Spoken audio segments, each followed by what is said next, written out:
So এই মুহূর্তে আছি সাজেকে কিছু মানুষকে র্যান্ডম কিছু প্রশ্ন করবো, দেখি ওরা কি করতেছে।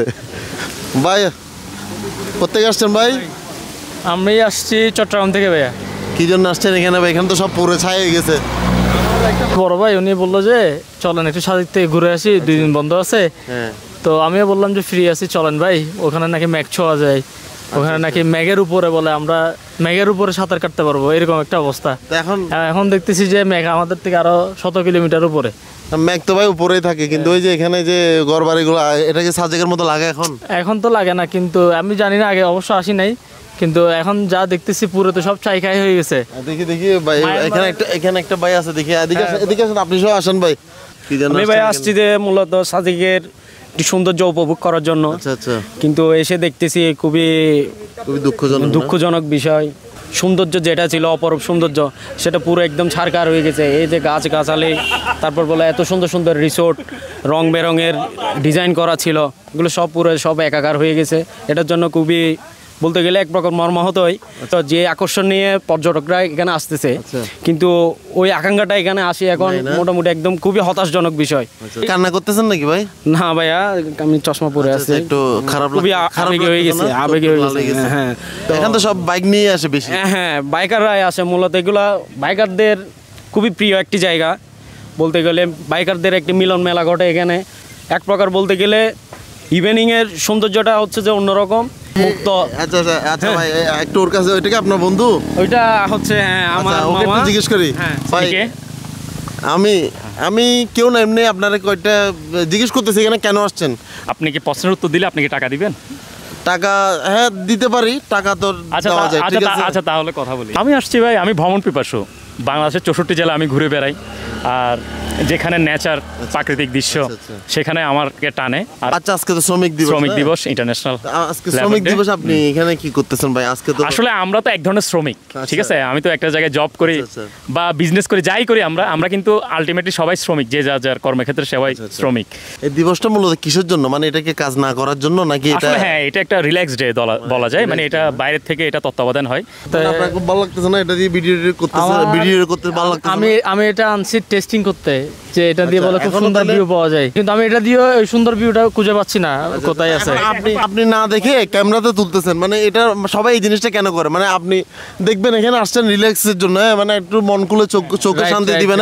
হ্যাঁ, তো এখন সবাই দেখি যে এটা নিয়ে ব্যস্ত। এটার একটা কারণ আছে, সেটা হচ্ছে মনে করেন আমরা এত কষ্ট করে আসলাম, আমরা উপভোগ তো করছি যথেষ্ট, কিন্তু আমাদের দিকে অনেকে চেয়ে আছে যে ওনারা কিভাবে উপভোগ করতে পারবে। আপনি যে এত প্রশ্ন করতেছেন, আপনি কে?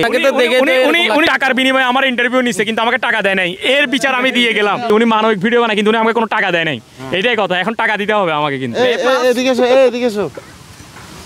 এদিকে এসো ভাইয়া, ও তো পাত্তা দিচ্ছে না আমাকে। ভাইয়া শুনতেছে না, পাত্তা দিচ্ছে না। এই বাচ্চাগুলো পাত্তাও দিচ্ছে না। আমরা আসছি এখন, আপনি কার সাথে আসছেন? আমি আসছি যে আমার ক্যামেরাম্যান নিয়ে আসছি। আপনি কি আসছেন মানুষকে ডিস্টার্ব করার জন্য? আচ্ছা ভাইয়া, কেমন আছো? ভালো আছো? ভালো। তুমি কি এখানকার? হ্যাঁ। নাম কি তোমার? বসুদেব। বসুদেব। আচ্ছা, কোন ক্লাসে পড়ো তুমি? ক্লাস 5। ক্লাস 5-এ? আচ্ছা, তুমি এই এরিয়ায় থাকো না? এগুলো পুষছে যে কতদিন হচ্ছে এগুলা? 3-4 মাস। ও, খুবই দুঃখজনক। এগুলা কি তোমার বন্ধু? এই তো এদিকে এসো, তোমরা পড়ালেখা করো। ও তো আমাকে পাত্তাই দেয় না ভাই। ওর ফিলিংসটা কি এমন, এটা জিজ্ঞেস করেন। না, ওর ফিলিংসটা জিজ্ঞেস করলে একটু বেশি খারাপ হয়ে যাবে আর কি।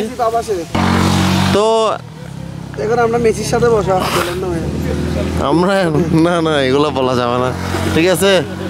তো আসলে একটু কিছুক্ষণ দুষ্টামি করলাম এখানে কিছু মানুষের সাথে। এখানে পরিবেশটা আসলে অক্সিজেনটা ঠিক আছে, এখনো ঘরগুলো পড়ে গেছে আর কি। এগুলো থাকলে একটু সুন্দর লাগতো এই রোডটা যখন দেখতাম। এখন যেহেতু নাই, আর কিছু করার নাই, আস্তে আস্তে নাকি আবার হবে এগুলো। আল্লাহ হাফেজ, এ পর্যন্ত। হ্যাঁ, উনি কি ছাগল ব্যবসায়ী? আপনি আবার কিছু বলবেন? উনি কি ছাগল ব্যবসায়ী? আসলে আমি অনেকক্ষণ ধরে দেখতেছি আপনি মাইকটা নিয়ে সবাইকে বিরক্ত করতেছেন। এটা কি মানুষের স্বাধীনতা হরণ করা হয় না? এক কথায় আপনি অযথা এখানে মানে অন্যরকম প্রশ্নগুলো কেন আপনি এই ধরনের প্রশ্ন করছেন? আমি যারা যারা আসলে এই যে স্ক্রিনে দেখতেছে, মোবাইল এখন দেখতেছে, ওদেরকে দেখাইতে চাইতেছে এখানে কি মানুষজন এসে কি জন্য আসে। এখানে ধরেন এগুলো সব পুড়ে গেছে, তারপরেও মানুষ আসতেছে, এই জিনিসগুলো সব দেখাইতে যাচ্ছে আর কি। দেখাইলে হয় কি মানুষ ইন্টারেস্টেড হবে এই জায়গাগুলো, যেহেতু একটা টুরিস্ট প্লেস আসবে। আচ্ছা, আপনার কাছে সাজেকের সবচেয়ে বেশি মানে এখন পর্যন্ত আপনি আসার পর থেকে কোন জিনিসটা সবচেয়ে বেশি ভালো লাগতেছে আপনার? আমার সবচেয়ে বেশি ভালো লাগতেছে হচ্ছে যে আমি লাইফের ফার্স্ট আসছি, আর আসার সময় রোডটা লাস্ট 5 কিলোমিটার মতো বেশি ভালো লাগছে। আচ্ছা, আর বেশি ভালো লাগছে হচ্ছে এখানের অক্সিজেন, পরিবেশটা। আচ্ছা, এবার একটা প্রশ্ন ছিল, ওই যে ওই ডাবগুলা যদি গ্রামে থাকতো, এগুলা কি মানে রাত্রে থাকতো নাকি চুরি করে ফেলতো? এটা মানে আমার প্রশ্নটা হচ্ছে মানে এই ডাবগুলা যদি গ্রামে থাকতো, গ্রামের চাচাতো ভাইরা এগুলা খেয়ে ফেলতো না গ্রামের ছেলেগুলা? আসলে আপনার প্রশ্নের উত্তরটা দিয়ে আসলে চোর সব জায়গায় আছে। হ্যাঁ, কথা হলো এটা আর্মি অধিষ্ঠিত এলাকা, দ্যাটস ওয়াই এখানে কি চুরি করতে পারতেছে না, এটাই আর কিছু না। Thank you, thank you. রুমে যাই। আল্লাহ হাফেজ। আর রুমে করতে যাচ্ছে 3টা 10। আর চলো না, রুমে যাই। ভিডিওটাই পর্যন্ত। রুমে যাই। আসসালামু আলাইকুম।